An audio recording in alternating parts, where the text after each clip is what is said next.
las huestes espirituales de maldad. Claro, si usted está en obediencia delante de Dios, porque la obediencia y la desobediencia desatan ciclos de bendiciones o de maldiciones en nuestras vidas. No es, ¿cómo se llama? No es suficiente que nosotros asistamos a una iglesia para que estas cosas pasen, pero si nosotros estamos, o sea, para que usted desate juicios delante del enemigo, no es suficiente que usted venga a la iglesia para que estas cosas ocurran, no. El hecho de que nosotros estemos en la iglesia nos hace, hermano, y nos ayuda, pero lo que desata que nosotros tengamos autoridad para atar o desatar juicios en contra de las huestes espirituales de maldad es que haya una vida en obediencia delante de Dios. Es decir, que usted va caminando y los demonios que no se ven en una vida espiritual, en un ámbito espiritual, a usted ni siquiera a veces los percibe, pero ellos saben que usted va ahí. Usted desata juicios aunque usted ni siquiera se dé cuenta, por el simple hecho de usted poner sus pies ahí. Esto lo vemos en los evangelios cuando Jesús iba por algún lugar y él ni siquiera tenía la intención de reprender a nada ni a nadie, y los endemoniados le salían al encuentro y le decían: ¿qué tienes con nosotros? ¿Por qué has venido a atormentarnos antes de tiempo? Él ni siquiera andaba con el afán de hacer nada. Pero cuando usted va, hermano, vive una vida de obediencia delante de Dios, entonces hay un ciclo que se desata en usted que le da autoridad para irrumpir en el terreno enemigo, y los demonios lo van a obedecer. Claro, si no antes va a haber oposición. Pero igual que Moisés, hermano, le iba y le decía: deja ir a mi pueblo, y Faraón le decía: no. Entonces Moisés tenía la autoridad de desatar una plaga en contra de Faraón.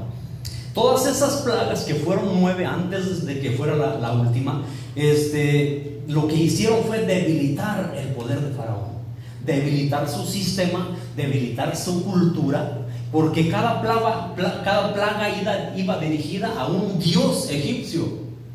Entonces todo el sistema, tanto religioso como cultural, porque también el pueblo en lo natural y en lo físico sufrió atrocidades a través de las plagas. Entonces Egipto, que representaba al mundo, y Faraón, que representa a Satanás, fueron debilitados.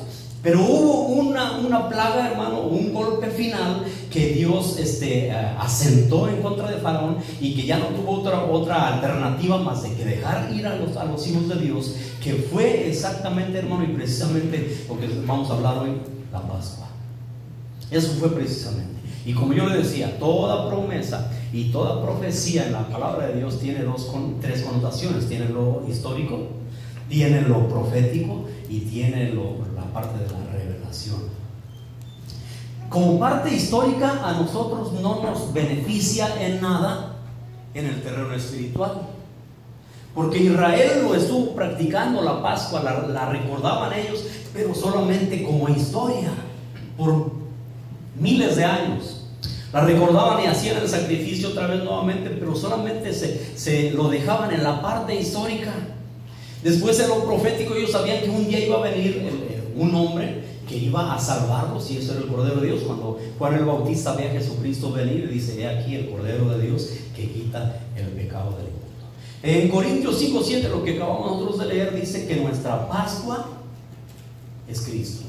Es decir, todo lo que se llevó a cabo en aquel día, en aquel entonces, cuando Israel por fin sale libre, todo eso se llevó a cabo en la cruz del Calvario, y es aplicable a nosotros. Ahora, lo podemos nosotros conocer solamente como historia y no hace nada en nuestras vidas. Lo podemos nosotros conocer como profecía y nos da una esperanza, pero lo podemos nosotros creer en una forma de revelación, y va a darnos y a otorgarnos, hermano, todos los beneficios que Cristo conquistó en la cruz del Calvario para usted y para mí. Ahora, existe el problema aquí, que entre la primera voz, que es la palabra de Dios escrita, y la segunda voz, que es la que viene a agarrar como los pájaros que descendieron sobre la semilla que tiró el sembrador, y se la comieron, y la semilla fue infructuosa, que no dio fruto. Otra cayó entre espinos, los espinos lo ahogaron, y dice la escritura que los espinos representan los afanes de este mundo, es decir, el sistema engañoso de este mundo que le ahoga la palabra de Dios que usted recibe.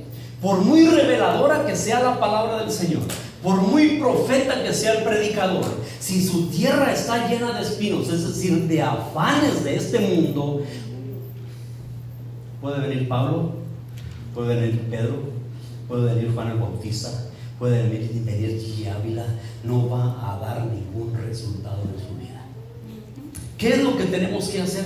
Tenemos que prestar, hermano, número uno, atención, y tenemos que darnos cuenta y hacer, fíjese bien, un sacrificio de obediencia, porque la obediencia es la que desata un ciclo nuevo de bendiciones.